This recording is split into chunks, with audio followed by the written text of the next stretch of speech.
Hello नमस्ते most welcome आप सभी का। उम्मीद है सब लोग बिल्कुल बढ़िया होगा। तो स्टार्ट करते हैं आज का सेशन। और इस वाले सेशन में अपने राष्ट्रीय सुरक्षा अधिनियम 1980 को देख रहे हैं, जिसको इंग्लिश में नेशनल सिक्योरिटी एक्ट कहते हैं। ये बहुत छोटा सा टॉपिक है और आप आराम से इसको कर लोगे। यहां से 2021 में यूपीएसआई के एग्जाम में क्वेश्चन निकले थे। ओके, तो चलिए इसके पहले थ्योरेटिकल चीजें देखेंगे, फिर क्वेश्चन देखेंगे और फटाफट वे में इसको करते हैं।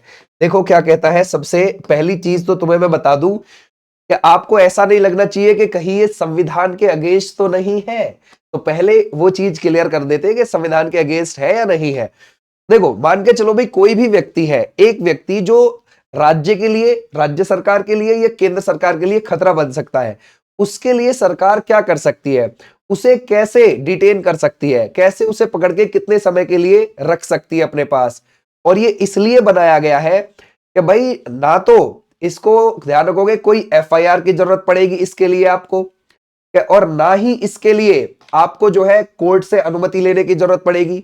अगर सरकार को यह लगता है, सरकार की इंटेलिजेंस एजेंसियों को यह लगता है कि ये बंदा नुकसानदायक है, ये आने वाले समय में या अभी करंटली समय में कुछ ऐसी चीज घड़ रहा है जिससे देश को नुकसान हो, तो इसको पकड़ो। ठीक है भाई, तो हमारी इंटेलिजेंस एजेंसी जो है वो इसको पकड़ सकती है, डिटेन कर सकती है। अब उसी के लिए ये बना हुआ है पूरा का पूरा कानून। इसको देखते हैं। तो देखो, सबसे पहले इसके बारे में ये देखो कि राष्ट्रीय सुरक्षा अधिनियम है ना, सार्वजनिक व्यवस्था और राष्ट्रीय सुरक्षा को बनाए रखने के लिए 1980 में बनाया गया एक निवारक निरोध कानून है।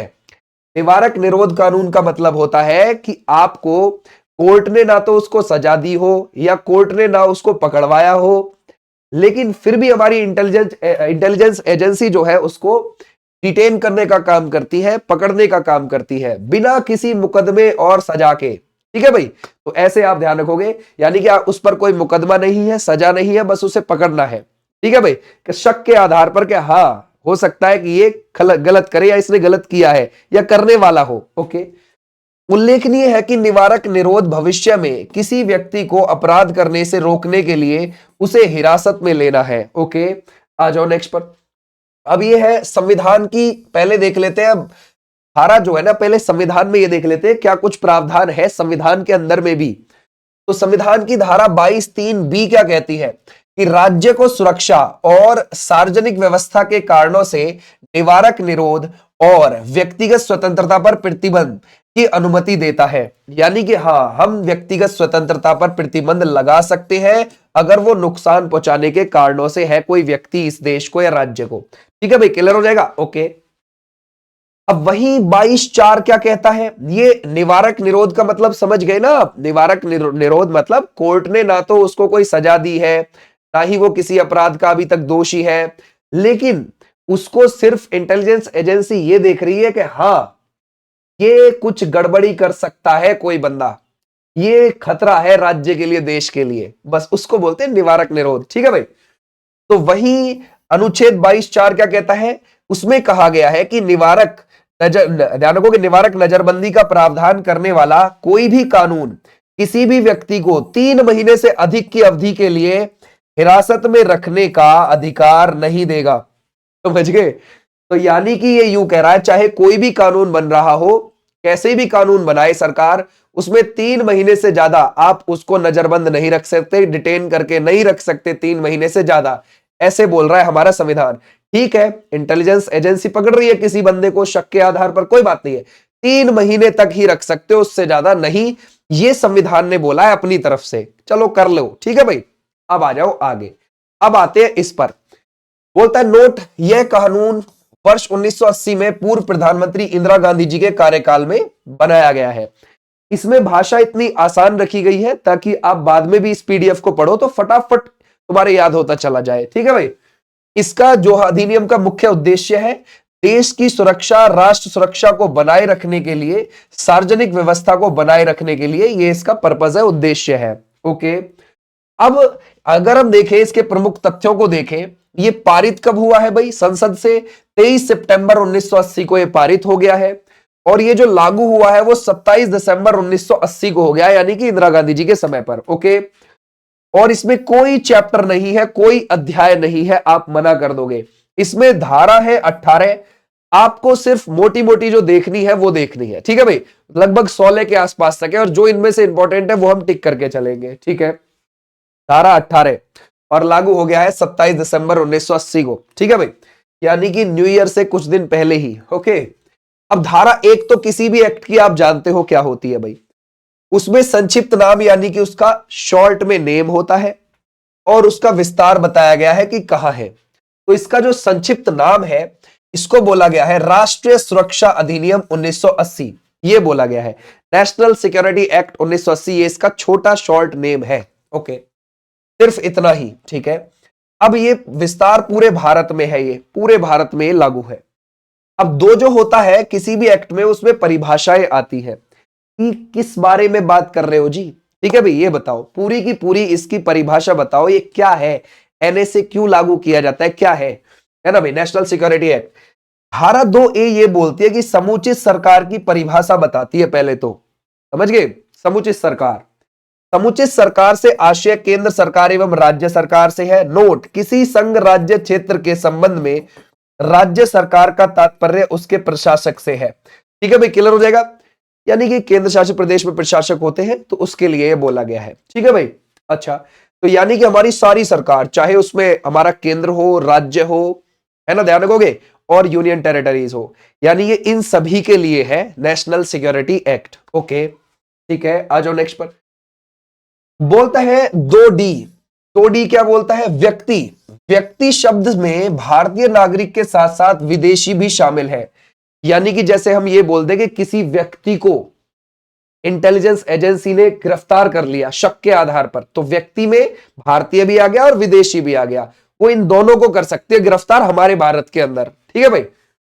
और अगर हम देखें धारा 3, कुछ व्यक्तियों को निरुद्ध यानी कि डिटेन करने के आदेश देने की शक्ति है धारा 3 के अंदर, ये बहुत इंपॉर्टेंट है, ठीक है भाई, धारा 3 हमारे लिए, ठीक है। कुछ व्यक्तियों को निरुद्ध यानी कि डिटेन करने के आदेश देने की शक्ति है इस अधिनियम के द्वारा। क्या हाँ भाई, हमें इस पर शक है, इस बंदे को डिटेन किया जाए 1 महीने के लिए, 2 महीने के लिए, 3 महीने के लिए, 3 महीने मैक्सिमम है, ठीक है। ओके, किसी व्यक्ति को केंद्र सरकार, राज्य सरकार और किसी जिले का जिलाधिकारी, पुलिस आयुक्त निरुद्ध कर सकता है, डिटेन कर सकता है।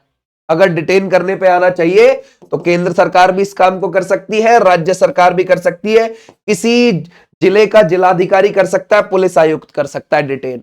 ओके, आ जाओ आगे। निम्न परिस्थितियों में डिटेन किया जा सकता है ना भाई, उसको निरुद्ध किया जा सकता है, ठीक है। धारा 3A, कौन सी परिस्थिति है ऐसी, यदि किसी व्यक्ति से भारत की सुरक्षा को खतरा है या विदेशी सरकारों के साथ भारत के संबंधों पर कोई खतरा है या कोई खतरा डाल रहा है। ओके, धारा 3B क्या कहती है, आप बेशक इसको 3B 3-2 ऐसे मत याद रखना, 3 याद रखोगे, 3 में बात करी गई है, ठीक है भाई। ओके, 3B, ये किसी विदेशी व्यक्ति को भारत में रोकने या जल्दी से बाहर निकालने के लिए उसे नजरबंद किया जा सकता है, अगर किसी विदेशी व्यक्ति से भी खतरा है तो। समझ गए भाई, ये ध्यान रखना, हमने शुरू में ही देखा था, उसमें लिखा हुआ था कि व्यक्ति का संबंध भारतीय भी है और विदेशी भी है, तो वो भी व्यक्ति में ही आएगा। अब कोई विदेशी व्यक्ति भारत आ गया और वो हमारे देश के लिए खतरा है, तो ये लाइन उसके लिए है, किसी विदेशी व्यक्ति को भारत में रोकने या जल्दी से बाहर निकालने के लिए उसे नजरबंद किया जा सकता है, ठीक है। धारा 3-2 क्या कहती है, अब 3-2 पर देखते हैं, ठीक है भाई, क्लियर हो जाएगा। यदि केंद्र सरकार या राज्य सरकार किसी व्यक्ति के संबंध में यह समाधान कर लेती है कि उसे राज्य की सुरक्षा या लोक व्यवस्था पर या समुदाय के लिए आवश्यक आपूर्तियों और सेवाओं के बनाए रखने पर प्रतिकूल प्रभाव डालने वाले किसी भी प्रकार से कार्य करने से रोकने के लिए ऐसा करना आवश्यक है, तो वह ऐसे व्यक्ति को निरुद्ध करने का निर्देश देते हुए आदेश दे सकती है कि पकड़ो भाई ऐसे व्यक्ति को। समझ गए। हालांकि हमारे लिए 3A और 3B ज्यादा इंपॉर्टेंट है, इन दोनों को ध्यान रखना, ठीक है भाई। आ जाओ, बोलता है नोट, राज्य सरकार के आदेश पर किसी व्यक्ति को पहली बार में अधिकतम 3 महीने तक निरुद्ध किया जा सकता है। संविधान में भी वही चीज लिखी थी, इस एक्ट में यहां पर आकर भी यही लिखी हुई है, ठीक है भाई।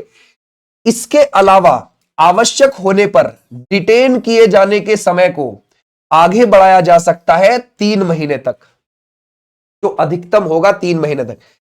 यानी कि देखो, अगर संविधान के हिसाब से चल रहे थे तो 3 महीने तक ही, लेकिन ये एक्ट एक और प्रावधान देता है कि अगर इमरजेंसी है कि उस बंदे को और लंबे समय तक पकड़ा जाना चाहिए, है ना, डिटेन करके रखा जाना चाहिए, तो मैक्सिमम और आप 3 महीने एक्स्ट्रा ले जा सकते हो। समझ गए भाई, ये आपने ध्यान रखना है। ओके, ठीक है। नजरबंद या निरुद्ध किए जाने का अर्थ क्या होता है? ये डिटेन किए जाने का मतलब क्या है? क्या उसे कहीं आप रूम में बिल्कुल पैक करके रख दोगे, एक डब्बे में बंद करके रख दोगे क्या? चलो देखते हैं क्या है ऐसा सिचुएशन। यदि कोई व्यक्ति 15 अगस्त को कोई अपराध करने की तैयारी में है और भविष्य में ऐसा अपराध को रोकने के लिए हमारी पुलिस उस व्यक्ति को 15 अगस्त से काफी दिन पहले ही गिरफ्तार कर सकती है। यह है एक तो नजरबंद का तरीका। ठीक है भाई, अगर वो 15 अगस्त पे जैसे कोई मेन इवेंट आ रहा है, समझ गए भाई, तो मेन इवेंट आ रहा है भारत के अंदर और वो कुछ ऐसा करने पे 15 अगस्त को कि मैं भाई यहां पे कुछ करूंगा दिक्कत, तो उसको पहले ही डिटेन किया जा सकता है कि भाई तू चल, तेरे पे शक है हमें। ठीक है। धारा 3 की 3 क्या कहती है? इस धारा के अंतर्गत यदि जिलाधिकारी या पुलिस आयुक्त किसी व्यक्ति को नजरबंद या निरुद्ध करने के आदेश देते हैं तो वह निरुद्ध किए जाने की रिपोर्ट और सुझाव तुरंत राज्य सरकार को भेजेंगे कि भाई साहब हमने इसको पकड़ लिया है, इसको डिटेन कर दिया है हमने पकड़ के, और उस एक बंगला है, उस बंगले में उसको रखा हुआ है शांति से, आराम से। वो उस घर के बाहर, उस बंगले के बाहर नहीं जा सकता, उसमें वो चाहे कुछ भी करता रहे बंगले में अपना। ठीक है भाई, तो ये आप ध्यान रखोगे। ठीक है, क्लियर हो जाएगा। तो वो राज्य को बताएंगे, राज्य गवर्नमेंट को बताएंगे कि ऐसे ऐसे इस व्यक्ति से हमें खतरा लग रहा था। नोट, यदि जिलाधिकारी या पुलिस आयुक्त किसी व्यक्ति को नजरबंद या निरुद्ध करने के आदेश देते हैं तो ऐसे व्यक्ति को अधिकतम 12 दिनों तक ही नजरबंद किया जा सकेगा। यहां पर सिर्फ 12 ही, समझ गए भी, ध्यान रखोगे। यहां पर अगर आप देखोगे, ये जो जिलाधिकारी और पुलिस आयुक्त ने उसको पकड़ा है शक के आधार पर, सिर्फ 12 दिन ही डिटेन किया जाओगे। यदि 12 दिन से अधिक समय के लिए नजरबंद रखना जरूरी है तो राज्य सरकार का अनुमोदन आवश्यक है कि साहब क्या इससे आगे भी इसे रखे या नहीं रखे। ओके। धारा 3(5) क्या कहती है? यदि राज्य सरकार किसी व्यक्ति को नजरबंद करती है तो राज्य सरकार 7 दिन के भीतर केंद्र सरकार को रिपोर्ट और सुझाव भेजेगी। समझ गए भाई, यहां पे है 7 दिन के भीतर कि भैया मैंने ये पकड़ लिया, बताओ जी क्या करना है। ठीक है भाई, क्लियर हो जाएगा, तो उसको ये भेजेगी, ये बात ध्यान रखना। धारा 4 निरुद्ध आदेश यानी कि डिटेंशन ऑर्डर को निष्पादन यानी कि लागू करने के बारे में बात है। जो डिटेंशन ऑर्डर आया है अब उसको लागू कैसे किया जाएगा? जो भेजा है वो डिटेंशन ऑर्डर, चाहे वो केंद्र सरकार ने भेजा है, चाहे राज्य सरकार ने भेजा है, चाहे वो जिलाधिकारी ने भेजा है, कि भाई ये ऑर्डर आया है, अब उसको एग्जीक्यूट करना है, लागू करना है। कैसे लागू करना है उस ऑर्डर को? इस धारा के तहत निरुद्ध आदेश का निष्पादन संपूर्ण भारत के किसी भी भाग में किया जाएगा। यह पूरे भारत में गिरफ्तारी की तरह एग्जीक्यूट होगा। तो पकड़ के लाओ उस बंदे को। ठीक है भाई। धारा 5 निरोध यानी कि डिटेंशन का स्थान एवं शर्तों का विनियमन कैसे होगा? ओके भाई, इस धारा के अंतर्गत यह प्रावधान है कि निरोध का स्थान बदला जा सकता है। समझ गए भाई, डिटेन का जो स्थान है, पहले जिस जगह पर डिटेन किया गया था वहां से हटा के दूसरी जगह भी शिफ्ट कर सकते हैं। ठीक है भाई, ओके। एक राज्य के भीतर ही आप उसे बदल सकते हो। एक राज्य से दूसरे राज्य में, ध्यान रखोगे, अन्य राज्य की सहमति आवश्यक है ले जाने के लिए। ठीक है भाई, क्या हम तुम्हारे राज्य में हम उसे ला सकते हैं या नहीं ला सकते हैं? ठीक है भाई, वैसे ज्यादातर चीजों में एक ही राज्य में होता है, ये हम ध्यान रखेंगे। अगर दूसरे में राज्य में ले जाना है तो उसकी अनुमति चाहिए ही चाहिए। ठीक, बोलता है धारा 7 फरार व्यक्तियों के संबंध में शक्तियां। अब किसी के खिलाफ डिटेंशन के ऑर्डर निकले हुए और वो फरार है, तो उस संबंध में देखते हैं। यदि कोई व्यक्ति जिसके संबंध में निरोध आदेश दिया गया है वह फरार हो गया है या अपने आप को इस प्रकार छिपा रहा है कि आदेश का निष्पादन नहीं किया जा सकता, ठीक है भाई, तो अधिकारी के निम्नलिखित कार्य होंगे। अब उस व्यक्ति के लिए क्या कार्य करेंगे? क्या करेंगे भाई? सीधी बात है, उसके घर पर कुर्की करने की कोशिश करेंगे, उसके घर पर उसके घर का सामान भर के ले जाने की कोशिश करेंगे, उसके घर तोड़फोड़ करने की कोशिश करेंगे ताकि उससे धन की हानि हो, वो परेशान हो और वो आए घर और ये उसको पकड़ के ले जाए। ठीक है भाई। उस घटना की लिखित रिपोर्ट महानगर मजिस्ट्रेट या प्रथम श्रेणी के न्यायिक मजिस्ट्रेट को देना जिसका उस स्थान पर अधिकार क्षेत्र हो जहां उक्त व्यक्ति सामान्यतः निवास करता है। ठीक है, अब सब मिलकर ये उसको कोशिश करेंगे डिगाने की। जिसके संबंध में महानगर मजिस्ट्रेट या प्रथम श्रेणी के न्यायिक मजिस्ट्रेट को लिखित रिपोर्ट दी गई है, उसकी संपत्ति कुर्क करने के आदेश दिए जा सकते हैं। यदि सरकारी गजट में हाजिर होने के आदेश पर भी नहीं आता है तो उसे 1 वर्ष तक का कारावास या जुर्माना से दंडित किया जा सकता है। 1 वर्ष, ध्यान रखना, ठीक है भाई। धारा 8, विरोध आदेश के आधार कारणों को प्रकट करना। ओके, यानी कि जो हमारा डिटेन के आदेश आए हैं उसका आधार क्या है, उसका बेस क्या है, उसके कारण बताइए, ठीक है भाई, उनको प्रकट करना। अधिकारी निरोध किए जाने वाले व्यक्ति को निरोध के आधारों को अधिकतम 5 दिन के भीतर या किसी आपात स्थिति में आपात के कारण लिखित उल्लेख करते हुए 15 दिनों के भीतर बताएगा कि जी देखो आपको डिटेन किया जाना है और ये कारण है। आप हल्ला गुल्ला करवा सकते हैं या आप दंगे करवा सकते हैं या जो भी चीज है, ठीक है भाई। तो ऐसे बोलता है धारा 9 में क्या बोला गया है? धारा 9 में बोला गया है एडवाइजरी बोर्ड के गठन के बारे में। सलाहकार बोर्ड का गठन आपकी केंद्र सरकार भी कर सकती है, राज्य सरकार भी कर सकती है, दोनों में से कोई भी कर सकती है। अब इनकी संख्या सरकार द्वारा निर्धारित होगी, 1 से ज्यादा भी की जा सकती है। सलाहकार बोर्ड 1 से ज्यादा भी बना सकते हैं जितने आवश्यक हो। इसमें जो है सदस्यों की संख्या 3 होगी। जैसे कोई भी एक सलाहकार बोर्ड बनाया गया उसमें सदस्यों की संख्या 3 होगी। सदस्यों में शामिल होंगे उच्च न्यायालय के न्यायाधीश हो या रह चुके हो या जो सरकार को, है ना भाई, जो सरकार की नजर में योग्य लगते हो वो हो जाए। इसके अध्यक्ष उच्च न्यायालय के न्यायाधीश ही होते हैं, हाई कोर्ट के न्यायाधीश ही होते हैं। अब अगर आप देखोगे धारा 11 बोलता है सलाहकार बोर्ड की प्रक्रिया, ये इंपॉर्टेंट है, यहां से यूपीएसआई में पूछा भी गया है कि धारा 11 में क्या है, ठीक है भाई। ओके, धारा 10, सरकार द्वारा नजरबंदी के आधारों पर सलाहकार बोर्ड के सामने रखा जाना, ठीक है भाई। सरकार द्वारा नजरबंदी के आधारों का सलाहकार बोर्ड के सामने रखा जाना। देखो भाई, अब जो इंटेलिजेंस एजेंसी है या फिर केंद्र सरकार है या फिर राज्य सरकार है, जो भी है, जिस भी बंदे को वो क्या करना चाहते हैं, डिटेन करना चाहते हैं, तो वो सलाहकार बोर्ड के सामने उन कारणों को रखेंगे कि जी हम इस कारणों से इस बंदे को डिटेन करना चाहते हैं। वही चीज इसमें लिखी हुई है, ठीक है भाई। इस धारा के अंतर्गत सरकार द्वारा नजरबंदी के आधारों का सलाहकार बोर्ड के समक्ष डिटेंशन की तारीख से 3 हफ्ते के भीतर रखा जाएगा। समझ गए भाई कि भाई ये डिटेंशन की तारीख है, यहां पे हमने इस बंदे को डिटेन किया है, उसके 3 हफ्तों के भीतर ही ये रिपोर्ट वो लगाएंगे कि इसलिए हमने किया है, ठीक है भाई। धारा 13, नजरबंदी की अधिकतम अवधि कितनी होगी? इस धारा के अंतर्गत यह प्रावधान है कि किसी व्यक्ति को अधिकतम 12 महीने के लिए ही नजरबंद किया जा सकता है। धारा 13 में 12 महीने तक पहुंच गया है मैक्सिमम, ठीक है भाई, क्लियर हो जाएगा। यानी कि कुल मिला के 1 साल तक पहुंच गया है। और हमारा संविधान क्या बोल रहा था कि किसी भी बंदे को 3 महीने तक ही नजरबंद किया जा सकता है। और इसमें भी जब हम शुरू में पढ़ रहे थे तो इसमें भी लिखा हुआ था कि 3 महीने तक किया जा सकता है और अधिकतम और 3 महीने तक उसको मैक्सिमम बढ़ाया जा सकता है, राइट। लेकिन अब ये जो धारा 13 है इसने नजरबंदी की बिल्कुल अधिकतम जो अवधि बताई है वो बताई है यहां पर कितनी, 12 महीने, ठीक है भाई, क्लियर हो जाएगा। तो ऐसे लिख के आता है पेपर में, सामान्यतः कितना उसको डिटेन किया जाना है, तो आप बोलोगे सामान्यतः 3 महीने के लिए, ठीक है।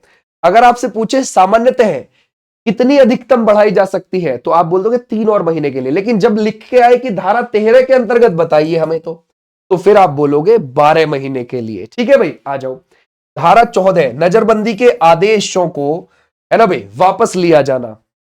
यदि कोई अधिकारी जिलाधीश, पुलिस आयुक्त आदेश देता है तो उसकी नजरबंदी के आदेशों को वापस लिया जा सकता है। ओके, 14A, सलाहकार बोर्ड की सलाह लिए बिना किसी व्यक्ति को 1 माह से अधिक रखा जा सकेगा। धारा 14 यह भी बोलती है कि सलाहकार बोर्ड की सलाह लिए बिना भी 1 माह तक आप किसी भी व्यक्ति को डिटेन कर सकते हैं। इस धारा के अंतर्गत यह प्रावधान है कि कुछ विशिष्ट मामलों में सलाहकार बोर्ड की सलाह लिए बिना किसी व्यक्ति को 3 महीने से अधिक समय तक हिरासत में रखा जा सकता है। अब वो क्या है, ऐसे विशिष्ट मामले कौन से हैं भैया, समझ गए? आप देख रहे हो 14A तो ये बोल रहा है कि चलो हमने 1 माह तक रख लिया, लेकिन कुछ विशिष्ट मामले ऐसे भी है कि 3 माह तक भी बगैर सलाह के रख रहे हैं। वो समझ गए, सलाहकार बोर्ड गया भाड़ में उनकी तरफ से। ठीक है, तो अब वो कौन से विशिष्ट मामले हैं? देश की सैन्य सुरक्षा पर खतरा, देश की सुरक्षा पर खतरा, राज्य की सुरक्षा पर खतरा, लॉ एंड ऑर्डर पर खतरा है, और सामुदायिक सेवाओं जैसे शिक्षा, स्वास्थ्य, बिजली, सड़क आदि पर खतरा। समझ गए भाई? ओके। नोट, बिना सलाहकार बोर्ड की सलाह के किसी व्यक्ति को अधिकतम 6 माह तक हिरासत में रखा जा सकता है। भैया यहां पे ध्यान रखोगे, है ना? यहां पर तो बोल रहा था क्या कि विशिष्ट परिस्थिति में 3 महीने तक, लेकिन ये नोट क्यों लिखा है? क्योंकि कई व्यक्तियों को 6 महीने तक भी रखा गया है, इस वजह से यहां पर बोला है। लास्ट में जाके पलट जा रहा है। ठीक है भाई, ये भी आप ध्यान रखोगे। धारा 15, नजरबंद व्यक्ति को अस्थायी रूप से छोड़ना। ठीक है भाई, ध्यान रखोगे। यानी कि भाई तू देख, नजरबंद व्यक्ति तो है, डिटेन व्यक्ति तो है, चल कुछ समय के लिए 4-5 दिन के लिए तू छूट गया है, फिर पकड़ लेंगे हम तुझे, टेंशन मत ले, या फिर आ जाना। ठीक है भाई। इस धारा के अंतर्गत यह बताया गया है कि सरकार नजरबंद व्यक्ति को शर्तों पर, बिना शर्तों के तय समय सीमा के लिए छोड़ सकती है, या तो शर्तों पर या बिना शर्तों के तय समय सीमा के लिए। चल भाई कुछ दिन के लिए चला जा। सरकार अपने ऐसे आदेश को किसी भी समय वापस लेकर नजरबंद व्यक्ति को वापस बुला सकती है कि आ जाओ भैया। सरकार ऐसे व्यक्ति को छोड़ते समय एक शपथ पत्र या फिर बॉन्ड भरवाएगी। यदि सरकार द्वारा छोड़ने का आदेश रद्द होता है तो व्यक्ति को निश्चित स्थान एवं समय पर स्वयं को आत्मसमर्पण, ध्यान रखोगे, करना होगा। कि हाँ जी, हमने जो छोड़ने का तुझे आदेश दिया था वो रद्द हो गया, वापस आ जा। ठीक है भाई। सरकार के ऐसे आदेश पर यदि व्यक्ति आत्मसमर्पण नहीं करता है तो उसे 2 साल तक, ध्यान रखोगे, 2 साल तक का कारावास, है ना भाई, ध्यान रखोगे, हो सकता है। अपनी जान जोखिम में, चाहे कैसी भी कर लो। ठीक है भाई। धारा 16, सद्भावना पूर्वक कार्यों के लिए, है ना भाई, किए जाने वाला संरक्षण। अब देखो सरकार अपना बचाव कैसे करेगी। इस धारा के अंतर्गत यह बताया गया है कि सरकारों पर सद्भावना पूर्वक कार्य करने के लिए कोई वाद बेम दायर नहीं होगा, कोई उनके ऊपर मुकदमा वगैरह कुछ दायर नहीं होगा, वो जो कर रहे हैं ठीक कर रहे हैं। समझ गए? ओके। अब क्वेश्चन देखते हैं। राष्ट्रीय सुरक्षा अधिनियम के तहत गठित सलाहकार बोर्ड द्वारा अपनाई जाने वाली प्रक्रिया, ये आप किस में देखते हो? प्रक्रिया देखते हैं 11 में। अभी मैंने जब बताया था कि उसको ध्यान रखना, वो पूछा गया है यूपीएसआई में। राष्ट्रीय सुरक्षा अधिनियम के तहत किसी फरार व्यक्ति द्वारा आदेश का पालन न करने पर उसे कितनी सजा हो सकती है? ठीक है भाई, ध्यान रखोगे। क्या कह रहा है? ध्यान रखोगे, फरार व्यक्ति पे लगेगी 1 वर्ष की यहां पर। ठीक है भाई, ध्यान रखोगे, एक व्यक्ति है ना, 1 वर्ष की। आ जाओ नेक्स्ट पर। वह भारतीय कानून जो किसी व्यक्ति को भारत की रक्षा, विदेशी शक्तियों के साथ भारत के संबंध या भारत की सुरक्षा और उससे जुड़े मामलों के लिए किसी भी तरह से प्रतिकूल कार्य करने से रोकने की दृष्टि से निवारक निरोध का प्रावधान करता है, कौन सा हो जाएगा? आपको पता है, रासू का 1980 बोलते हैं। राष्ट्रीय सुरक्षा अधिनियम 1980 के तहत राष्ट्रीय सुरक्षा शब्द में सम्मिलित नहीं है। भारत के अंतरराज्य जल विवाद इसमें शामिल नहीं है, बाकी है। बोलता है राष्ट्रीय सुरक्षा अधिनियम की निम्नलिखित में से कौन सी धारा केंद्र सरकार और राज्य सरकार को निरोध का आदेश देने की शक्ति देती है? कौन सी देती है? 3 ही तो सबसे ज्यादा इंपॉर्टेंट है। ठीक है भाई, तो ये हो जाएंगे यहां पर हमारे ये क्वेश्चन और थ्योरी। ये तुम्हारी पूरी थी। अब बिंदास होके आप इसमें से पढ़ के जाओ, जब आप पेपर दे के आओगे तो आपको कोई दिक्कत नहीं बनेगी, यहीं से वो क्वेश्चन बन जाएंगे। ओके। हमारी जो यूपीएसआई के लिए मूल विधि की क्लास आ रही है वो 3 से 4 बजे के बीच में लगभग आ जाती है आपके पास। वीडियोस के सेक्शन में, प्लेलिस्ट में और भी वीडियोस पड़ी हुई है, वो देख सकते हो। 5 बजे हमारी कौन सी क्लास चलती है? 5 बजे हमारी चलती है यहां पर यूपी पुलिस होमगार्ड के लिए जीएस की क्लास, और 9 बजे दिल्ली पुलिस की क्लास चलती है, 10 बजे रेलवे की। Thank you, tata, bye bye. मैं फिर मिलूंगा इस वाली क्लास में अपना नेक्स्ट टाइम। तब तक बाय।